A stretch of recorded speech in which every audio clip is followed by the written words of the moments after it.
All hyper successful people do this one thing. And this one thing can absolutely change your life, change your day-to-day habits, how you move, how you function, how you think, how you interact with people, what you do at work, what you do in business, what you do with your family, what you do with your spiritual work, your religion, your love life, anything. You can literally apply this into any spectrum of your life and you will notice a magnitude of a difference. And so what is this one thing? And before I tell you what this one thing is that they all do, these are the things that I want you to think about. And I want you to consider this before I actually tell you. Have you ever noticed, and I'm sure each of you guys have, like each of you must know somebody, you must know at least one person, whether they've made a ton of money, whether they make some money, whether they've become really, really good at some type of craft that they do that people know them for, right? Maybe they're really good poker players. Maybe they are very religious when it comes to how they do their spiritual work, right? Maybe they're a priest. Maybe they are a very, very effective sports coach in a specific type of niche, in a specific type of sport. The list is infinite.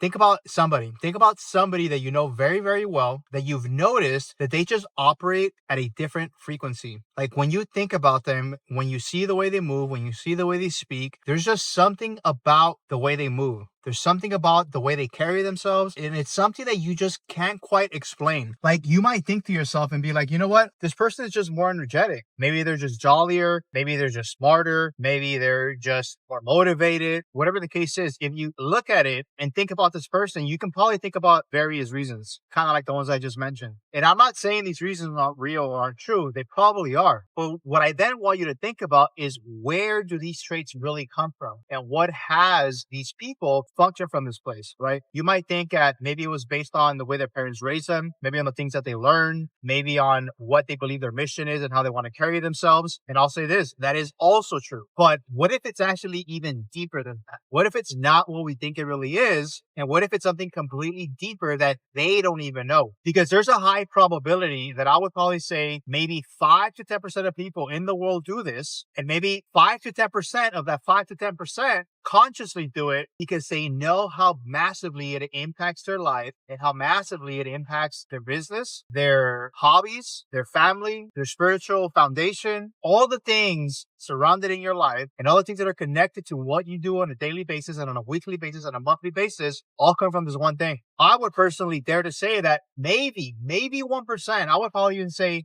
0.5% or 0.25% of people in the world, probably even less, do this consciously, purposefully, and do it effectively. Now, I'm going to say this one more time. 5 to 10% of people are aware of this. But only 5 to 10% of those people, 5 to 10% actually do it. And you know what? I'm going to go another even layer. And 5 to 10% of that 5 to 10% of that 5 to 10% consciously, purposefully, strategically actually do this. So this might mean then about 1 in 2,000 people, and on the high end, 1 in 8,000 people, right? Just think about that. Do the math, right? That is like an entire university. Only one person in an entire university can actually do this consciously. And if you put this and apply this into the entire world, that is a very small percentage. Very small percentage. It is literally like 0.5% or something like that, right? 1 in 2,000, whatever that is. Not a math genius, but 1 in 2,000 people. By this point, you're probably asking yourself, right, Jaime, get to the point. What is it that you're talking about? What is this one thing? And this one thing is, so the most successful and smartest and creative people are constantly changing their environment. I know you've heard this before when we've heard you are the 5 people that you surround yourself with, right? Depending on where your environment is, who you interact with, and where you put yourself dictates and changes how you think, how you move, how you function in every way possible, right? We know that. But what we don't know is, why do we do it? Or why do some people do it? And why is it so effective? Some of the richest people in the world, and I've read many articles on this, some of the richest people in the world have multitude of houses. And some of you guys might think, well, they have a lot of houses because they have a lot of money, and so they can afford it. And maybe they're tax write-offs, maybe they're investments, whatever the case is. And look, possibly some of that is true. A big portion of that is true. But what we don't know is that, what do they actually do with these houses, right? Are they just sitting there? Are they just being rented? Because think about it. If they're going to buy a $10 million house to rent out as an investment property, there are very few people who can do that, right? And are you going to buy a $10 million cash house and just have it sitting there, right? So where am I getting with this? But the reason why I know this is because I've actually met people like this. I have literally met people who not only do this, but I've also met people who know people who do this And they've all said the same thing. It is very common here where I live, and I live in the San Gabriel Valley, which is a suburb of Los Angeles, California, where there are a lot of rich Asian people here. I'm just going to say it. There are a lot of rich Asian people, and you would not even know that they're rich. Like, they look like the most average people. And the crazy part is that these average people are everywhere in the entire world, and you just don't know it. Specifically in this area, they happen to be Asian. I'm sure there's some Hispanics, I'm sure there's some blacks, I'm sure there's some whites, but most of them tend to be Asian. The common theme that I've heard when I've talked to some of these Asian men and some of these real estate agents is that a lot of these people literally come to LA, and for some reason they pick this area, I think because there's a lot of Asian people, and they literally buy 5, 7, 8, 10, 12 homes cash, $1 million a pop, 2 million, 750K, 3 million, whatever the case is. And they literally leave these houses empty. And you might think to yourself, why in the world would you do something like that? Well, here's the crazy thing. And I'm not saying they all do this, but many of them do. These people will then fully live in one house. They buy their furniture, they move in, carry on about their day, their week, their month, etc., and they just live their life while the other houses are just sitting there empty. And then a year later, maybe 6 months later, maybe usually a year later, they will move to the other house. They leave the other house empty. Then they will buy new furniture to make sure it looks good with that house, or use the same furniture if it happens to look good. Now you might think to yourself, like, that just sounds absolutely crazy. And why in the hell would anybody do that? Like, that is just a waste of money. Well, think about this. If you're sitting on tens and tens and tens and tens of millions of dollars, that's nothing, right? If you have a business that you're cash flowing millions of dollars a year and you're sitting on tens of millions of dollars liquid, it's a drop in the bucket. This is not about the houses. This is not about the money. Why do they do this? This is the question I want you guys to ask yourself.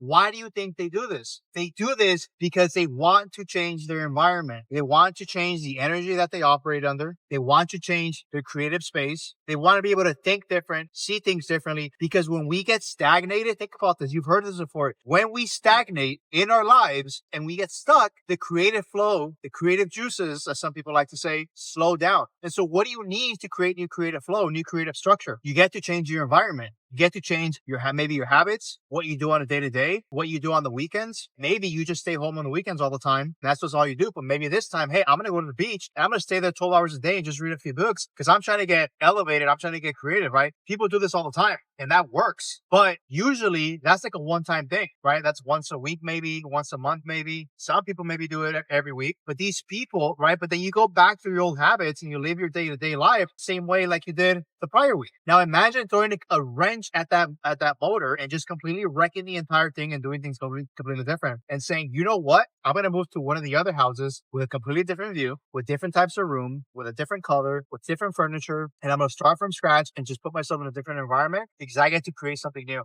You are now living every single day differently because you're in a completely different environment. This does not mean you need to do this to make a ton of money. It does not mean that you need this to become creative and accomplish the life of your dreams. But why do the most successful people do this? Why do the elites do this, right? Why do the people who have old money, as they call it, do this? There is some type of spiritual connection and energetic field that they know that we kind of know, but we choose to ignore it and we choose not to look at it. They might not even be fully aware of it. Maybe they were just told by somebody and so they now do it. So this is what I mean by there is a very small percentage of people who actually do this consciously because the people that do it probably don't know what they're doing. And I'll say this, I'm one of those people. I have been one of those people where I have moved to different places and I've realized like, hey, I'm going to walk into a different environment and this is going to be great. But I'm not fully conscious of it even then. I might be part of that top 0.5%, but I'm not top of that 1/10%, at least not yet. As I continue developing in all these different ways, I keep looking at my life and look at what everybody does, right? Because at the end of the day, these are all patterns. And if we can slow down enough and look at the patterns, look at people's patterns, everybody's patterns, right? Not just the rich people, not just the successful people, not just the happy people, but everybody. Because the patterns that we live by and the patterns that we function out of will give you a perfect glimpse of what your life looks like. It will give you a perfect glimpse of what kind of life that you live. If a very small percentage of people do this, where they move out every single year to a completely different environment, then why wouldn't we do that? Right now, I'm not telling you this is going to guarantee you success, but what I am telling you is that select people do this. And so they must do it for a reason. And for the research that I've done, from the people that I've spoken to, this is the reason why. I'm not God. I'm not Einstein. I don't know everything. But what I do know, which I've said before, and I'll say it again, we get to look at patterns. And when you look at people's patterns, when you look at companies' patterns, when you walk into a restaurant, you look at the patterns. Right? You might not use that word, but you're looking at the patterns and you're seeing how they serve you. You're seeing how well the food is. And after a few times, you have a pretty good idea of what to expect at that restaurant. And so then from there, you'll decide not to go course that you're going to go back. If we apply that same logic on when we choose where to go eat, then why wouldn't we apply that same logic into everything else that we do? Stop right now and think about that. Think about how you're living your life right now and what kind of patterns you're unconsciously living, and where do you get to make a shift to change your environment. And maybe, just maybe you should start moving. Because what if that starts a big tsunami effect in your life to the direction that you want to go to?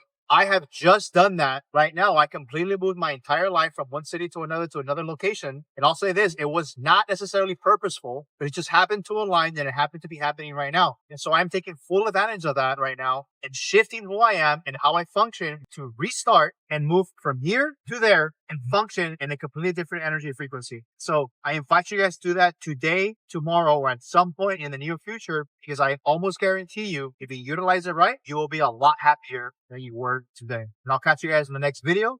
That is all I got for you guys. Peace out.